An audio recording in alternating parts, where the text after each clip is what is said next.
DataValory, c'est une société qui a été créée il y a 2 ans et demi maintenant et qui est spécialisée dans l'intelligence artificielle, plus particulièrement dans toute la partie réseau de neurones.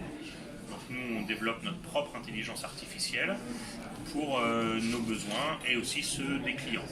Alors la particularité, je vais rentrer tout de suite dans la technologie, notre particularité c'est qu'on allie à la fois des algorithmes de deep learning traditionnels, avec descente de gradient et tout ce qui va avec des algorithmes génétiques. C'est-à-dire qu'on allie les deux avec des phases de mutation et des phases d'apprentissage qui peuvent s'apparenter, et on arrive à obtenir des résultats qui sont très très performants et qui dépassent de très loin, qui dépassent en tout cas les technologies aujourd'hui proposées par les GAFA. Alors autour de cette technologie, on propose trois piliers, 3 types de solutions auprès de nos clients. La première va être une approche un peu plus très traditionnelle, qui est plutôt du conseil, de l'assistance à maîtrise d'ouvrage auprès des grands comptes, des TPE, ETI, où on va discuter ensemble sur les applications métiers que peuvent avoir des réseaux de neurones dans leur quotidien. Donc comment mettre en place, quels sont les objectifs, quels sont les gains à attendre, et après quelle est la mise en place d'une plateforme, d'un prototype, puis d'une mise en production, une industrialisation. Donc ça c'est le premier pilier, c'est le pilier de DataValory classique, je dirais, de Professional Services. Le deuxième pilier, c'est l'utilisation de notre technologie pour tout ce qui est traitement de documents et de données non structurées.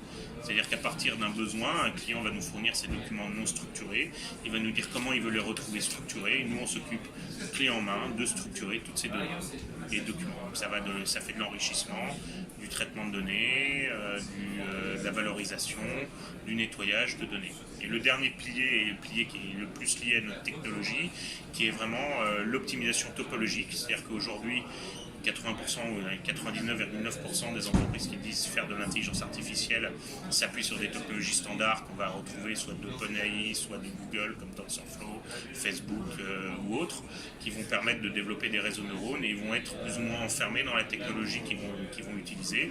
Et donc nous, on va prendre la topologie, on va le mettre dans notre moteur, la faire évoluer et rendre la topologie plus performante pour sortir des minimums locaux et des minimums globaux. Et donc du coup, le client pourra aller gagner quelques pourcentages d'efficacité, diminuer son nombre de paramètres et tout critère d'optimisation et d'amélioration de son réseau de neurones.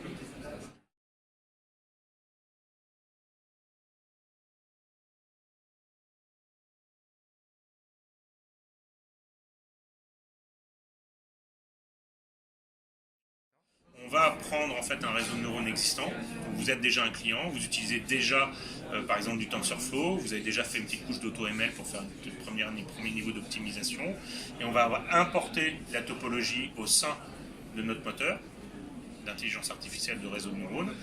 On va appliquer un certain nombre de mutations, d'enrichissement d'un point de vue mathématique, et après on va le faire valider par votre propre réseau de neurones et voir si c'est plus performant ou moins performant que le modèle initial. Si c'est plus performant, on va sélectionner les plus performants, parce qu'en fabriquant en fait plusieurs dizaines de modèles, et ainsi de suite, jusqu'à obtenir un résultat qui soit acceptable, des gains de 7 à 15%, en tout cas des baisses de 7 à 15% de taux d'erreur par exemple.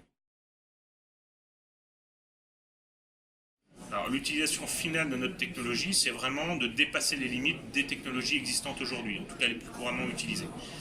Aujourd'hui, on se retrouve souvent, nous on est artisans d'intelligence artificielle, donc on fabrique notre intelligence artificielle, on l'améliore régulièrement. Je suis moi-même doctorant au laboratoire d'informatique avancée de Paris 8, et donc on travaille beaucoup à tout ce qui est avancées technologiques qui ne sont pas basées sur des mises en place de couches multiples de réseaux déjà existants.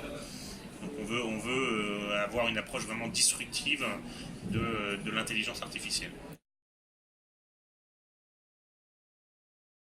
Alors aujourd'hui notre challenge, on prévoit, je pense, une levée de fonds d'ici un an.